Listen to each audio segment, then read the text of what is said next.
What is good, yo? It's your boy Ty back here with another video, and in this video today, guys, we're gonna be going over our top 10 budget players in NBA 2K22 MyTEAM. Okay, so what does budget mean? It's normally for me players that are less than like 20,000 MT to qualify as a budget card, and there are a lot of good budget cards in my team, so I probably missed out on somebody. I mean, you can even go back to the nearest set and I almost guarantee there's somebody that I will forget to put on this list, but that's okay. Okay, we're gonna name 10 of the top budget cards in NBA 2K22 MyTEAM. Before we dive into number 10, guys, make sure to smash that subscribe button. And if you are new, we're on the road towards 100,000 subscribers. So I think the filter for Roy Hibbert is broken, but here's the deal, guys. When it comes down to centers,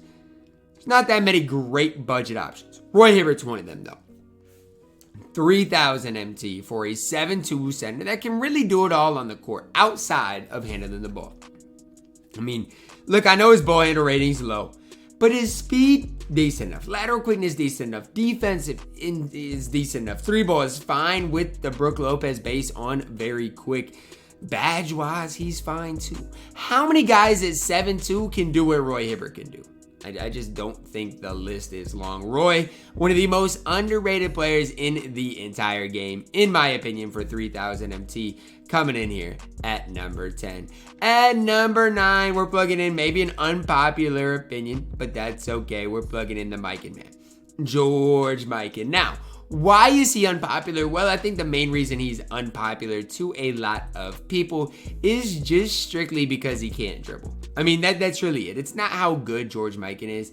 It's that he can't dribble or that he's maybe not that fun to use in the game. And so I get why people aren't high on him. But for me, my whole thing is, what can George Mikan not do on the court? Dribble. And that's it. I mean, he has a decent release, good three ball, defensively is great. And I just think people sleep on this card strictly because he can't handle the ball. I mean, he's got 65 base badges, which is just fine.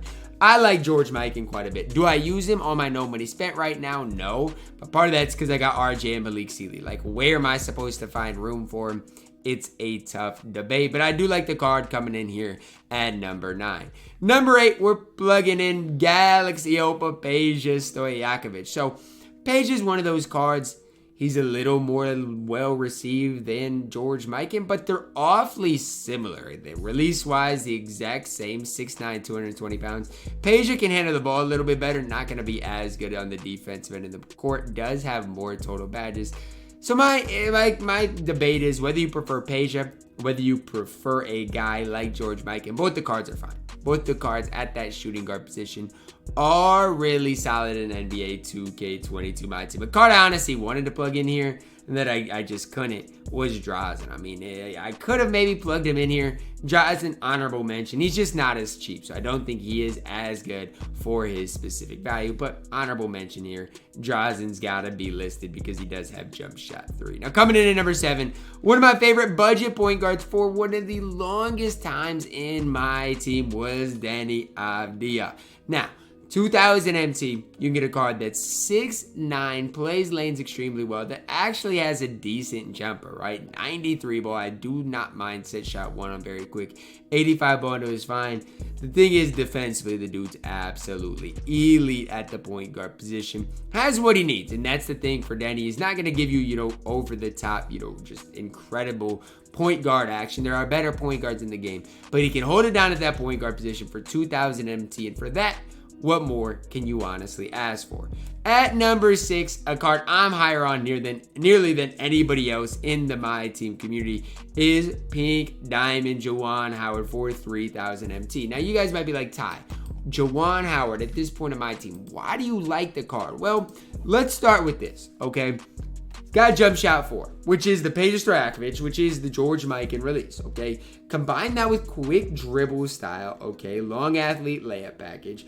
And look at his stats. 93 ball, 90 steady, 95 driving. Look at the defense of this card. He is, look, the difference between Juwan Howard and Rudy is not that much stat-wise. Now, I get it. Rudy can't play, or Juwan can't play shooting guard. But I have these cards pulled up stat-wise. And their three ball is a little bit different. Defensively, they're basically the same. Obviously, Rudy's release, I think, is a little bit better. And badge-wise, is a little bit better. But I'm just saying, stat-wise, especially defensively, Juwan Howard can compete at any level. He's 6'9". At the 3, is nearly a perfect option for budget guys in my team. At number 5, I almost said 6. We already got number 6. At number 5, we're plugging in Diawara, my new favorite budget point guard in the entire game. I've got to find out where he even came out. And was it the Swish set? It was. It was indeed the Swish set.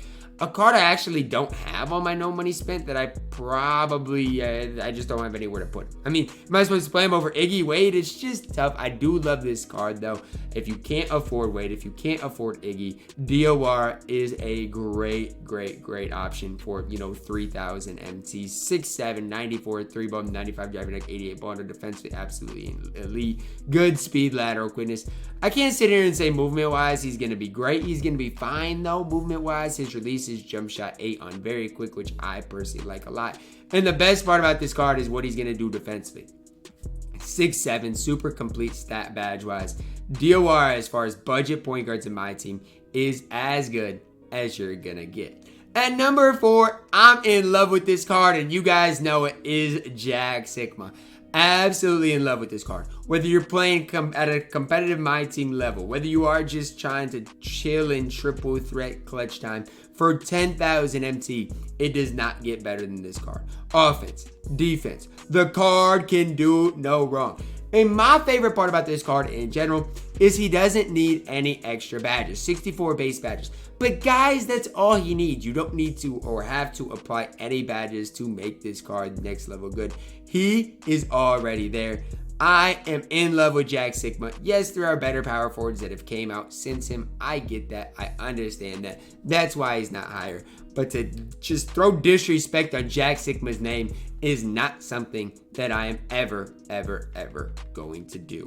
At number 3, Galaxy Opal, Danny Ferry. A guy that definitely deserves his spot and just his flowers. That's what Danny deserves. He deserves flowers. This card, next gen, current gen, it doesn't matter. He's better on current gen, I will say that. But for 12,000 MT, are we ever really going to get better than Danny Ferry? I don't know the answer to that question. I really don't.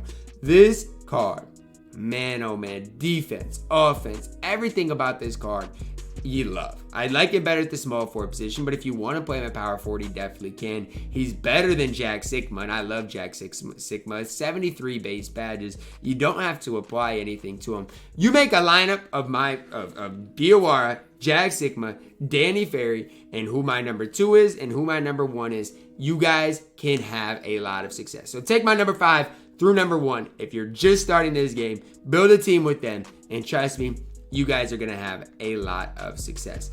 Coming into my number 2, Galaxy Opal, Gerald Wallace.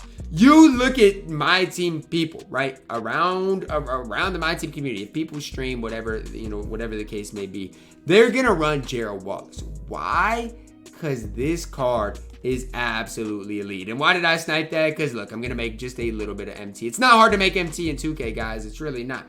You snipe him for a little bit, sell him for a little bit more. It's not that hard to make MT in my team. Right there, probably going to make like 400, 500 MT. Might not seem like a big deal, but look, every bit does matter. Okay, back to the Gerald Wallace that we're trying to talk about here. Gerald Wallace, 6'7", 93 3-ball, good standing driving deck, 86 ball. The defense, 98 block steal, 96 perimeter, 95 interior, 96 speed, 98 lateral quickness. He has the stats badges dang near an invincible card. Now badges, only 60 of them. That's the big problem with Gerald Wallace. But I've used the base Gerald, and he doesn't really need anything. Chef, Deadeye might be stuff you want to apply to him, but he doesn't need it. Gerald Wallace, if you don't have Malik Sealy, RJ, Richard Jefferson, you can plug Gerald Wallace right in there. Coming in as my overall best budget card in NBA 2K22 my team is Aleksej Pokusevski. Why am I so high on Poku? Really comes down to this, guys. He's a small forward at 7 feet tall that can hold it down. And why do I say hold it down instead of gassing the card?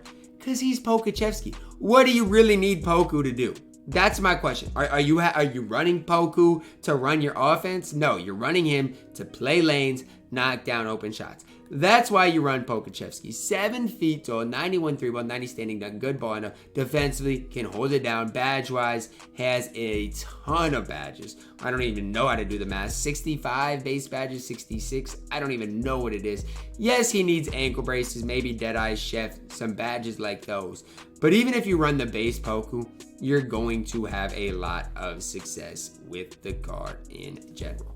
So that's my top 10 list, guys. I'm sure there's plenty of guys I missed out on. If you want some honorable mentions, I'll give you some real quick for you guys. MCW is fine if you do end up liking him.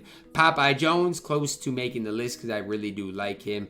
As far as some other guys, Jim Jones, pretty big fan of him in general. So just some honorable mention, guys. Again, if you want to spend a little bit more MT, Mark Gasol is fine, as well as Nate Thurman. So those are kind of my honorable mention who didn't quite make this list. But let me know who I was too high on, too low on, ultimately who I left off this list that does belong on it, guys. Hopefully you did enjoy the video. Drop a like on the video, subscribe if you are new, and as always, man, I love you guys, and have a blessed day.